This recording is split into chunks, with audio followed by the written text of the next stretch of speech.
Shalom, selamat pagi. Sate pagi hari ini bertemakan Penolong Tak Dikenal, karya Pendeta Dr. Andar Ismail dari seri buku Selamat Mengikut Dia, terbitan BPK Gunung Mulia.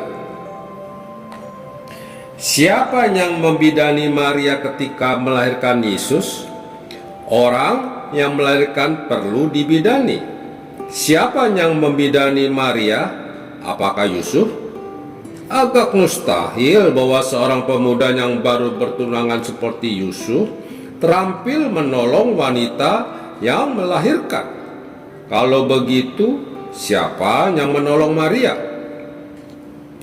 Keempat kitab Injil tidak memberi banyak keterangan tentang kelahiran Tuhan Yesus. Yang paling banyak keterangannya adalah Lukas. Namun hanya ini yang dicatat Lukas. Ketika mereka di situ, tibalah waktunya bagi Maria untuk bersalin, dan ia melahirkan seorang anak laki-laki, anaknya yang sulung. Lalu dibungkusnya dengan lampin dan dibaringkannya di dalam palungannya, karena tidak ada tempat bagi mereka di rumah penginapan. Lukas pasal 2 ayat 6 sampai dengan 7. Kalau begitu, siapa yang membidani Maria? Masakan tidak ada seorang pun yang menolong Maria melahirkan? Mari kita berimajinasi. Maria dan Yusuf tiba di rumah penginapan. Tentunya mereka bertemu dengan beberapa orang di situ. Yang pasti mereka bertemu dengan pemilik rumah penginapan itu. Sebuah rumah penginapan kecil di kota kecil lazimnya diurus oleh pemiliknya dan istrinya. Nah, agaknya istri pemilik penginapan inilah yang langsung melihat bahwa Maria berada dalam keadaan hamil tua. Mungkin ia berbisik, "Ya ampun, orang ini tidak lama lagi juga beranak."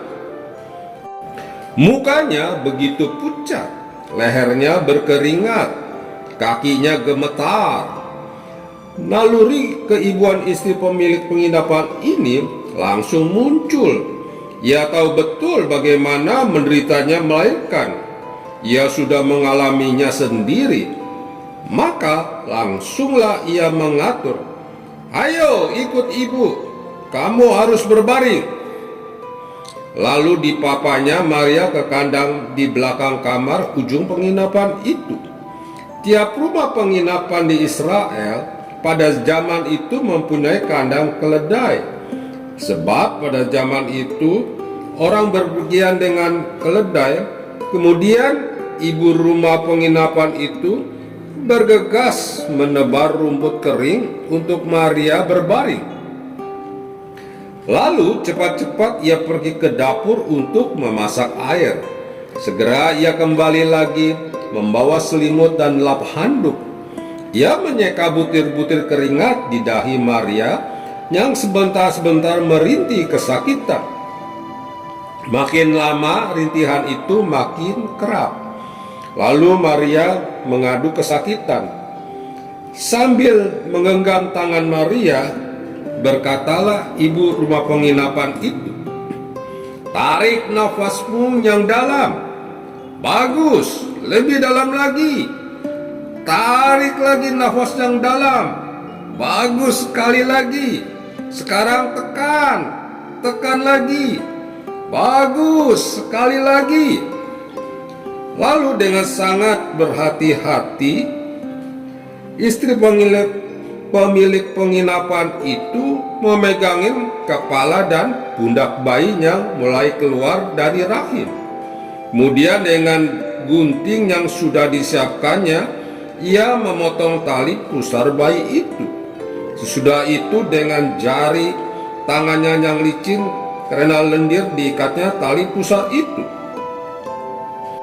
Tiba-tiba terdengarlah pekik tangis bayi memecah kesunyian. Dibersihkannya bayi itu dengan lap basah. Segera istri pemilik penginapan ini menolong Maria yang sedang kesakitan mengeluarkan ari-ari. Semua itu dilakukan istri pemilik penginapan dengan sigap dan cekatan. Ia menarik nafas lega ketika dilihatnya Maria sudah tenang kembali. Ia betul-betul lega karena ibu dan bayi berada dalam keadaan selamat. Bayangkan apa jadinya kalau malam itu tidak ada orang yang menolong Maria melahirkan. Bisa jadi bayi itu mati. Sejarah dunia akan berbeda arahnya kalau bayi itu mati. Dunia tidak mengenal Yesus orang Nazaret. Umat manusia tidak akan mengenal Yesus Kristus. Alur cerita di atas hanyalah imajinasi. Bisa jadi sebenarnya tidak ada istri pemilik penginapan itu. Barangkali pemilik penginapan itu tidak beristri. Atau bisa jadi ia beristri namun istrinya tidak menolong Maria. Masakan dunia sekejam itu. Sebab itu kita berimajinasi bahwa istri pemilik penginapan itu menjadi seorang pelaku dalam cerita kelahiran Yesus. Agaknya istri pemilik penginapan ini adalah orang biasa yang tidak tahu apa-apa tentang nubuat kedatangan Mesias. Ia tidak didatangi malaikat. Ia menolong kelahiran Yesus semata-mata karena rasa kemanusiaannya dan karena naluri kewanitaannya. Apa di kemudian hari istri pemilik penginapan mengetahui siapa bayi yang dibidaninya ini? Agaknya tidak, sebab mungkin ia sudah meninggal dunia ketika Yesus memasuki usia dewasa. Namun yang pasti, istri pemilik penginapan itu merasa puas dan bangga pada malam itu karena ia telah berhasil menolong kelahiran seorang bayi. Memang istri pemilik penginapan ini tidak tercantum dalam Alkitab, tetapi siapa dapat menyangkal peranannya dan sumbangsinya? Dialah yang membidaninya kelahiran Yesus. Dialah orang yang pertama yang melihat Yesus. Dialah orang pertama yang menyentuh dan memegang Yesus. Istri pemilik penginapan ini menjadi pelaku yang sangat menentukan dalam sejarah keselamatan yang sedang dikerjakan oleh Allah. Tanpa disadarinya, ia telah menjadi penolong kelahiran seorang bayi yang kemudian menjadi juru selamat umat manusia. Ia telah membidani lahirnya jabang bayi gereja. Sayang kita tidak tahu namanya. Ia adalah penolong yang tak dikenal. Ia menjadi seorang dari sekian banyak penolong tak dikenal dalam jalan kehidupan ini. Berbahagialah orang yang menjadi penolong. Berbahagialah orang yang menjadi penolong walaupun tak dikenal. Amin. Mari kita berdoa. Bapa Surgawi, kami bersyukur dan berterima kasih atas renungan pada pagi hari ini. Biarlah kami tetap mengenang Yesus sebagai juru selamat kami dan juga juru selamat umat manusia di dunia. Amin. Near, my God, to thee, nearer to thee.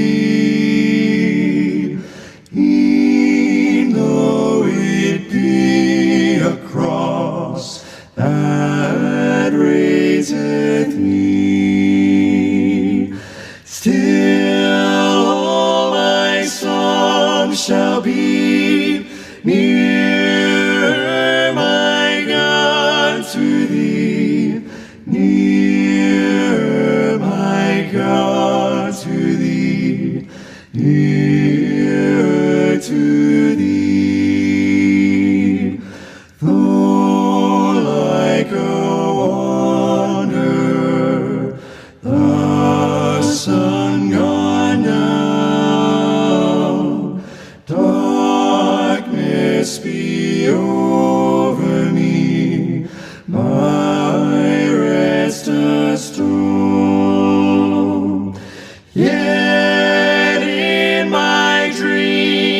might be nearer, my God, to thee.